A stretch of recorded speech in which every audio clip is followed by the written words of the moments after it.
బ్రతికి ఉన్నంతకాలం ఎవరి మీద ఆధారపడకుండా ఉన్నంతలో ప్రశాంతంగా బ్రతికే జీవితం ఇవ్వు చాలు శివయ్య.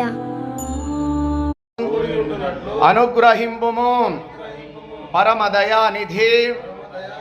ప్రహతాకాలమున నిద్రలేచినది మొదలు మరుల పరుండు వరకును మనోవాఖ్యాయములచే మా వలన ఎవ్వరికిని అపకారము కలుగకుండునట్లు ఇతర ప్రాణీకోట్లకు ఉపకారము చేయులగు నన్ను సద్బుద్ధిని దయచేయుము.